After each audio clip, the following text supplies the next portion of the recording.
we have a vision here to create what we're calling the femtech, which is an accredited list of trusted providers that founders in women's health, femtech and sexual wellbeing can go to and know that there won't be bias when they're being serviced, and they will know that they have the confidence and the trust in those service providers because they've got policies that don't categorize them as porn adjacent or too risky to do business with, and that they have the cultural openness to understand what women's health is all about.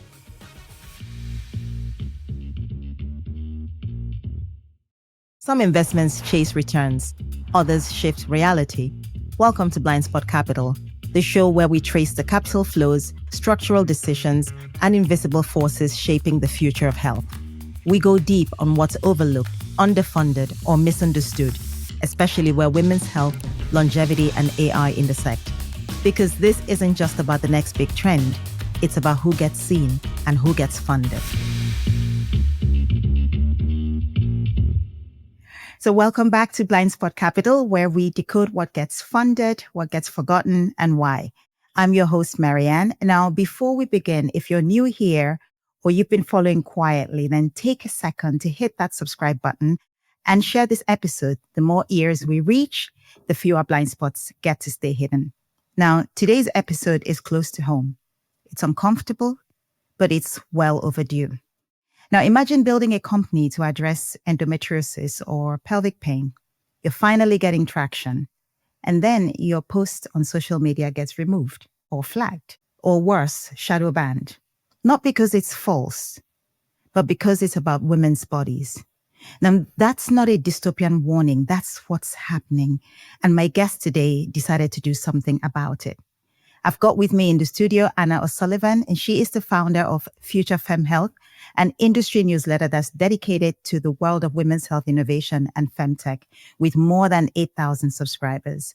But today we're here to talk about her other platform, Censorship, a movement that she's co-founded to challenge exactly the problem that we've just talked about, this routine censorship of women's health content across social media. Now, Anna and her team ran a survey, and they found that 9 out of 10 women's health brands, educators, or clinicians have experienced some sort of suppression online. And just this week, they've launched a white paper summarizing over 15 months of research and have filed 6 formal complaints under the EU Digital Services Act. Anna, it's great to have you on the podcast today. Marianne, thank you so much for having me, and brilliant to have this platform to talk about the work with censorship. Absolutely. So let's just dive in. Maybe take us back to the beginning. Do you remember the moment when you sort of first realized that, wait, this isn't a glitch? Women's health content is actually being treated online differently. Yeah, absolutely. So it was through my work on Future Fem Health as setting up the industry newsletter and my interest there in all of these systemic issues and barriers within the women's health sector. And I was used to hearing about the funding gap and the data gap and the research gap. And then it was hearing about the content censorship that was happening. And as you outlined so brilliantly at the start, the accurate medically reviewed content about, say, endometriosis or miscarriage, which is getting flagged as inappropriate or sensitive, and then it's removed or restricted on social media. And it clicked for me that if we're going to see the women's health sector succeed and grow to this estimated, 60 billion plus industry within the next few years, how can that happen if this is happening to the content online? And so I really wanted to, emphasize this is not just a content issue. This is a real structural barrier that's in place for the women's health sector. And alongside this, I met Cleo Wood, who is my co-founder on the Censorship platform. And Cleo is a journalist and author and has a very successful retreats business as well. And she'd experienced this personally with her own content. She would share a reel about body positivity, perhaps in a bikini, for example, as a mum of 2, and was having her content shadow banned or removed. And so we got talking, and that's where the idea for Censorship was born. And we couldn't have really predicted what we'd uncover. Yeah. As you said, our first survey, which has now heard from over 100 organizations, roundtable with some founders and charities. We've had our research published in national media on this issue. We've submitted 6 formal complaints to the EU's Digital Services Act, as you mentioned, and then the white paper, which was released this week alongside our open letter, which has just exploded on social media, to be quite honest. We've had over 500 people sign that open letter now, which is leaders within the women's health sector, but it's organizations, charities, content creators, and individuals who want to support this. And, I'd say every day we're now being approached by founders, charities, the media, all wanting to discuss and be involved in what we've created with censorship. And the voices are just too loud for us not to continue this work. Yeah. Now, you mentioned, your survey found that 9 in 10, that's a lot. 9 in 10 women's health creators face censorship, and your co-founder also faced it personally herself. I mean, let's break that down.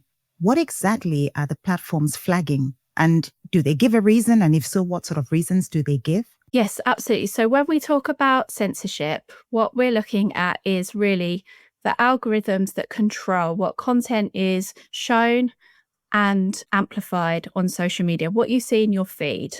Mm-hmm. It's how the algorithms show that content and moderate that content. So we look at both it's the language, so it's the specific words that are being used within posts, but also within perhaps on the text of a reel, for example. And it's also the imagery. So, if you're trying to show a breastfeeding image, then that can quite easily be flagged. Breastfeeding is pretty normal. Yes, absolutely. The reason for this is that there's 2 reasons. There's one, which is the practicalities of the algorithms, which say, no adult content, no porn online, no sexualized content. And quite simply, women's health and women's bodies get categorized quite easily into that, which is why a breastfeeding image will be categorized as sexual content or porn, unfortunately. And this is happening because of the way the algorithms have been developed and trained with biased content. It's because of the moderation that's happening of the content. It's quite simply mistakes that happen where good medically verified content is being flagged and removed, even though it really shouldn't. And so it's partly this bias enforcement that's happening and partly because of the practicalities of the algorithm itself. I want to talk a little bit about the human cost, because there are people behind this post and the intentions are good. We're talking about clinicians. We're talking about founders, educator. What does this do to the people behind the post? What's the emotional toll? Because you're being silenced in a way. What is the emotional toll of that? Yeah, absolutely. So perhaps I can bring it to life through an example of a founder that is one of our case studies. So Bayer Fertility is a at-home insemination kit, a very important innovation that allows individuals and couples to hopefully start their families, and to do that within the comfort of their own homes at a much reduced price compared to going down the IVF route, for example. They wanted to reach their audience on Amazon, which is another platform that we've identified where there's issues with censorship. And they put a lot of work into their Amazon storefront on there to become a premium seller. And then within the description of the storefront, they wanted to describe what the kit could do. You use it by inserting the kit through the vaginal canal. Now, the word vaginal was not allowed by Amazon to be used. The word semen was fine for the male side of things.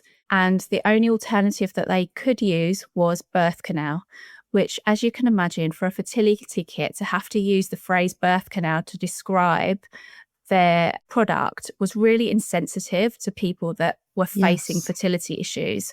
And when we talk about the emotional toll, this involved what we typically hear from the founders is that it's so much back and forth with the platforms. There are very few avenues to challenge issues. We've seen founders challenging menopause content that's been banned on LinkedIn, for example, and being told that we need to have a professional standard for the content that's on there. And so it can become really demoralizing, exhausting. And when you look at all the other challenges that perhaps you face, not only as a founder, but specifically as a founder in women's health and a female founder typically as well, it can really compound on top of all of those issues. So this week you've released this white paper that captures more than 15 months of research. You filed formal complaints. That's huge. Now, what were some of the most shocking, for example, or consistent patterns that emerged in that data? Yes. So what I guess we found was that 9 in 10, or in fact, I think the latest figure is that 95% of the respondents have said that they've experienced censorship on social media. This is an ongoing pattern. So 4 in 10 have said that they've experienced 10 or more issues in the space of a year. Wow. So there's the real pattern side of things. I think another issue is the avenues to challenge the decisions as well. So if you do have content that's removed or restricted, there's very few ways that you can challenge that. You don't have a specific account manager unless you're spending, a lot of money with the social platforms. You wouldn't have a specific person that you can contact. And often when you'll challenge it, perhaps you might be told that it was a mistake and your content's reinstated, but often you don't really get a reason back. The terms and conditions that you see on the social media platforms are typically quite vague and opaque. So they don't give founders that clarity for the decision making either. So one of the key examples we've seen is that the guidelines say specifically, for example, that you can't place ads that are focused on sexual pleasure. Mm-hmm. Yet on the male side, premature ejaculation is actually identified as something that you can advertise. And if you go into the Facebook ads library, which anyone can do, it's a public access Facebook ads library, you can see all of these ads for premature ejaculation and Viagra and all of these products that promote, here's how to get spontaneous sex back on track. And that to me is specifically about sexual pleasure. And yet on the female side, one of our case studies, Hanks, which sells a female libido product specifically for use during the menopause period, they have had so many issues with trying to promote and share that product on social media. It's really jarring for founders to see that hypocrisy and to be able to challenge it when the guidelines are fairly vague and are being misapplied, really. Now, Anna, you launched your survey because I remember seeing it also earlier in the year where these practices were laid bare. And I remember at the time there was quite some media attention to that. There was public outrage. I saw that also myself. But I think despite the media attention, despite the public outrage, this censorship still happens. Why do you think that is? I mean, is it just algorithmic failure or is there something deeper going on here? There would need to be a number of changes for us to see these barriers removed. So one is the really deeply ingrained, as I've said, the sexualization of the female body, where talking about the female body is sexualized. And that makes it very difficult when it comes to the social media content because it's just categorized into that. The other areas that need to change is that the moderation policies need to be applied more fairly and objectively. And so part of that is on the social media platforms to really invest into this area. And they recognize that there's a problem. They do. It's a prioritization issue to really look at how can we, in a very nuanced way, look at identifying content by the context it's within. So we've heard, for example, on TikTok that creators that might label their videos as sex education have a much easier time with that content, that it might not be removed because the platform can recognize that it's in the context of sex education. And so it's about looking at what you can do on each platform. But part of this is for the platforms to solve themselves and to really protect women's health content. Mm-hmm. I want to talk a little bit about your journey with censorship. And I think since launching censorship with your co-founder, what has been perhaps the most unexpected form of support or maybe resistance that you've encountered? I think that we've seen an overwhelming level of support for this. As I mentioned, it's been quite incredible how much the movement has taken on. And I think a lot of people perhaps thought that it was just affecting them individually, and that they weren't able to produce content that was getting approved, and that it was something to do with their skills. Yeah. And so by surfacing this and bringing people together in a single voice, it's just really created that powerful movement. So the support has been fantastic. Also a shout out to the Case for Her, Sweden, who we've partnered with on this and have just been such an incredible support to us as an organisation to get off the ground, and have co-authored the white paper with us. We've partnered on the research projects, but also the complaints to the Digital Services Act as well. The willingness of founders to really share their insights with us, share their evidence, and take part as a case study or as a formal complaint to the DSA. We've been so thankful for that as well. And we've approached social media platforms. We've managed to have an open dialogue with 2 platforms so far, and we'd really like to continue that. This is not about us kind of just shouting about what's happening and running away. We really want to work with them and bring to the table the sector that we have united on this issue, and look at how we can solve this together, because as you said, it's not an issue that's going to go away anytime soon. What's your ultimate vision for censorship? The vision with the social media platforms is that we do bring about change, that we have a clear indication from them that they want to protect the women's health content, and that they have a way to do that, that they bring in some fairer and more transparent guidelines and improve the moderation practices so that we're not seeing as much content removed or restricted unnecessarily.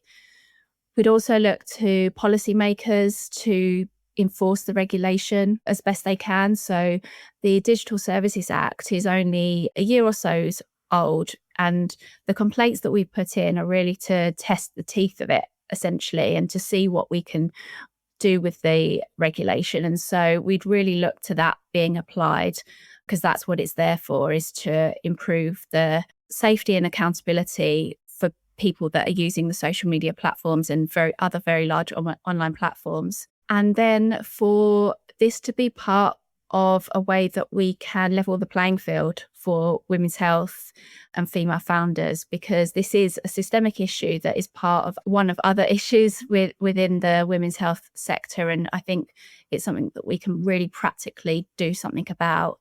I'd also add on that our research has also found that this is not contained simply to social media. Last year, when we held our first roundtable with some founders and charities, we were about halfway through the session, and one of the founders said to us, this isn't just happening on social media, don't you? And we were like, what do you mean? And she said, we were launching a campaign a few months ago, and our payment platform just disappeared, and we had to cancel the launch. And then another founder said that they were told by a very well-known insurance provider that they couldn't be insured because their business didn't fit with the insurer's values. And when they asked for those values, they were told they're not written down, but I can just tell you that you don't align with our values. And they've now had to pay over the odds for business insurance because they've had to find an alternative. And so we were quite shocked to hear this and carried out some further research. And although on a smaller scale, so we spoke to just over 30 businesses, we found that all of them were experiencing issues with securing financial service providers and business admin services, be that bank accounts, business insurance, payment providers, e-commerce platforms. And that could be because they had service denied or were being charged more, or were interrogated more than perhaps a founder in a different industry. And so we've also begun work in this area, and we feel like this is an area that we can really do something practically about. And we have a vision here to create what we're calling the femtech, which is an accredited list of trusted providers that founders in women's health, femtech, and sexual well-being can go to and know that there won't be bias when they're being serviced, and they will know that they have the confidence and the trust in those service providers because they've got policies that don't categorize them as porn adjacent or too risky to do business with, and that they have the cultural openness to understand what women's health is all about and not just discriminate against without, reviewing those businesses. Hmm. And I think about it, I think, well, bias doesn't stop at the algorithm. It shows up in the billing systems, in the boardrooms, in the bank forms. And, as an investor in women's health, I think this is a really important topic that you're tackling. So thank you so much, Anna, for taking that on. This is very important. You're welcome. And I think just to end as well on a sort of positive note, if you will, because all of the founders that we've spoken to are not just sitting back and accepting this, they're extremely resilient. So when it comes to marketing, they are still growing their businesses, they are still thriving, they're still succeeding. And I want investors who are listening to not feel that this is another deterrent on the women's health sector, because they are growing their email list, they are building closed communities, they are finding ways around this issue, but we do need to solve it to make the women's health sector grow to the full potential. Absolutely. I think that resilience is something that we see across the, women's health founders, funders, and across the sector. But you're absolutely right. I think that brings me to another question, which I wanted to talk to you about. What keeps you going? I think that I put myself in the shoes of several people. So I put myself in the shoes of the solo marketer, because I've been there. I spent 20 years in communications and marketing, often in standalone roles. And I put myself in their shoes as someone that's trying their best to help a small business grow on a really limited budget, on a really impactful business. And they feel like they're doing everything wrong, and they feel like they're failing at their job. And I want them to know that they're not. I also put myself in the shoes of the woman that's turning to social media for information about her health condition. As a mum of two through IVF, I use social media all the time to find out about my symptoms, my treatment plans, to look for a community of other IVF mums. And when certain words are censored or removed, it's really sad that you can't get that information and support that you need. And finally, I put myself in the shoes of the impact-led founder in women's health, who is bringing to potentially millions such an important innovation that can also make a lot of money as well, hopefully, but will have such an impact on so many lives. I'm not, out there as a female founder in health tech or digital health, but this is one area that I can help and do something about. And finally, I think, what is the one thing that you want every listener to do after this episode? Please go to censorship, that's CENSHERSHIP, censorship.co.uk/white paper, that's white paper with a hyphen in the middle, to download our new white paper and learn all about this issue of social media censorship, why it happens, and our recommendations for change. And there you will also find our open letter, which over 500 women's health leaders and supporters have signed so far. And we would love to add your voice to this movement and help to bring about change. Well, you heard it. Change starts not just with us, but it's through us. We will include all of those details in the show notes. So please head over to the show notes, click the link, and add your voice. Your voice matters a lot. So let's, I will include everything in the show notes for you. Anna, thank you so much for your persistence, for your clarity, and for your refusal to stay quiet and not do something about this. Thank you. Thanks, Marianne. As an investor in women's health, I thank you for the work that you're doing. And to everyone listening, I think if this conversation sparks something in you, then please share it.